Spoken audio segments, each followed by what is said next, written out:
I'd like to speak a little bit about the importance of remembering Prabhupada, of remembering Prabhupada's Vani and Vapu. Because we were mentioning the other day that, of the two, of course, Vani is more important. We understand that. Vani, of course, means the instructions of Srila Prabhupada, and Vapu means the physical presence of Srila Prabhupada. Well,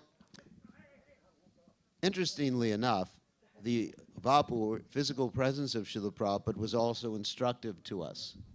We were listening this morning to Bhakti Chur Maharaj's talk about Prabhupada's determination to actually fight to the very end. And that always inspires me. I mean, sometimes devotees talk about retiring at the ripe old age of 50 and setting up retirement communities, which we have nothing against, retirement communities. But Srila Prabhupada really didn't want to entertain the idea of retirement, although he talked about retiring in writing many times. But Srila Prabhupada never really retired. In fact, he would say, give me the benediction of dying like a soldier on the battlefield. And another quote from Prabhupada is, it says, we want devotees like Arjuna, not sit-down devotees. Now, of course, we sit down. We're sitting down right now. And then another quote is that, when a devotee asked to take shelter at Srila Prabhupada's lotus feet, Prabhupada said, my feet are always moving. So, we can come up with so many quotes about this that really this is a movement. Prabhupada even called it the Hare Krishna movement. He didn't call it the Hare Krishna organization, Hare Krishna bureaucracy, Hare Krishna social structure, Hare Krishna foundation. He called it the Hare Krishna movement because he wanted things to move. If you don't move, in other words, unless you increase, you're increasing, you're going to decrease. You're going to end up as an anachronism. You're going to end up as completely irrelevant to society. So Prabhupada wanted us to keep moving, to keep expanding. Prabhupada's vision was not simply a little vision, a few devotees chanting Hare Krishna and a few farm communities and temples around the world. Prabhupada's whole vision was to create a revolution in the misdirected lives of an impious civilization, as the Bhagavad-gita verse tells us, Tadvag Visargo Janataga Viplo Yasman Pradishlokam Abadavachapi Namananantasha Yasho Nikataniya Trinvanti Gayanti Grinanti Yat Sadavaha. That this Bhagavatam is meant to create, Bhagavatam and Krishna Katha and Prabhupada's mission, they're all the same, is meant to create a revolution in the lives of a misdirected civilization. So the way we can change, there's two ways of changing the whole world, and one of them is most important, that we ourselves become fit instruments for Prabhupada. Now, having good sadhana, really attached to the holy names, chanting nicely, because you're not going to change the whole world just by some material management adjustment. It has to come from spiritual potency, as stated in the Chaitanya Charitamrita. Krishna Shakti Vinanahi Tari Pravartana. That's nice. That without Krishna Shakti, then Krishna consciousness can't be spread. And so I'm going to tell a little story about my own interactions with Prabhupada that illustrates how the potency of Krishna consciousness can make people Krishna conscious. It goes back many years ago, before anybody here was born. Once upon a time, I was in Maya. Still am, but anyway. So once upon a time, I was an illusion. And I was listening to the radio. Just like any other nonsense person. I was listening to the radio, the top 10 of the whatever hit parade, whatever they had in the 1960s. And all of a sudden, I heard Prabhupada chanting on the radio. I didn't know it was Prabhupada. I didn't know. All I heard was this person going, Hare Krishna, Krishna Krishna, Hare Hare. And immediately, I didn't know anything about Hare Krishna at that point. Immediately, my life changed. I mean, I didn't put on a dhoti, shave my head. I mean, that took some time. But immediately it changed. When I heard it, I just thought, what is this sound? And then I kept my radio on with my tape recorder. In those days, they had reel-to-reel tape recorders, not, your tiny MP3 players and stuff like that. And I kept it on for like 24 hours, waiting until the song came on again so I could record it. I mean, I didn't know what it was. That shows the potency of Krishna consciousness. So I kept it on, and finally it came on again. And they said, these are the Hare Krishnas, chanting Hare Krishna. Anyways, and I recorded it, and I kept playing it again and again.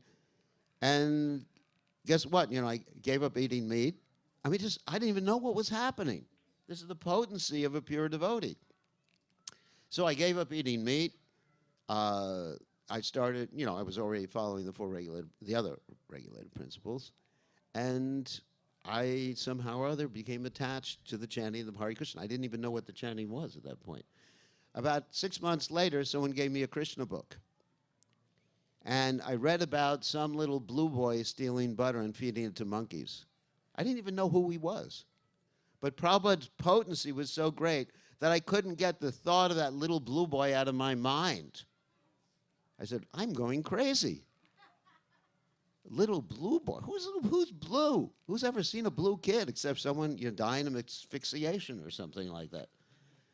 And I couldn't get him out of my mind, and then I was thinking like that, and then finally I came in contact with the devotees, but I said, no devotees. I don't want to wear something like that. I don't want to shave my head. I had long beard, hippie guy, so.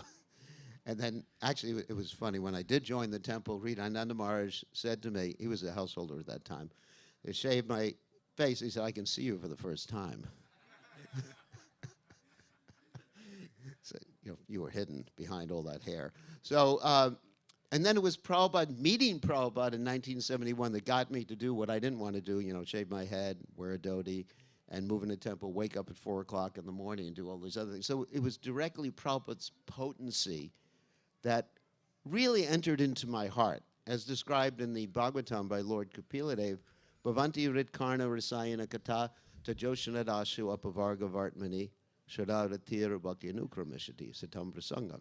So, in order to carry forward, the reason I'm telling these stories, in order to carry forward Prabhupada's mission, to be Prabhupada's soldiers, Prabhupada said military discipline, soldiers, we have to have that potency. And Prabhupada will act through us if we stick very tightly to Srila Prabhupada's instructions and to please Srila Prabhupada. And Prabhupada expected us to do miracles. Because that's the active principle in spiritual life, is the order of the Guru. And I mentioned the other night that when I read the introduction to the 8th canto of Srimad Bhagavatam that Prabhupada wrote, Prabhupada kept emphasizing this, how he was completely dedicated to the order of his Guru. The success potency is there in the order of his Guru. And so this is, to me, this is the point. That to understand Prabhupada's instruction and his mood, one of the means is by hearing about Prabhupada. We should be so greedy to hear about Prabhupada's activities because Prabhupada is our role model. Not just to hear in the sense that, oh, it's so interesting, like we hear so many stories. No. The reason Prabhupada did these things, acted in such a way, I mean, it was obviously his pure devotion, but one of the main reasons was to set an example for us, Acharya, setting an example for us, what it means to be Krishna conscious. Ekeha Kurananda, dedicated to the order of his spiritual master. I'll tell you a very interesting story. I mean, it's like something from the Chaitanya Charitamrita, that I used to walk on the beach with Prabhupada in Los Angeles. And what I would do is I would walk behind Prabhupada and take the sand from his footprints and eat the sand from his footprints.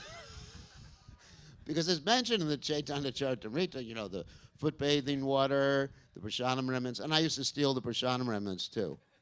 Dust from the lotus feet. Dust from the lotus feet, or the sand from the lotus feet. Same thing, it's a dust.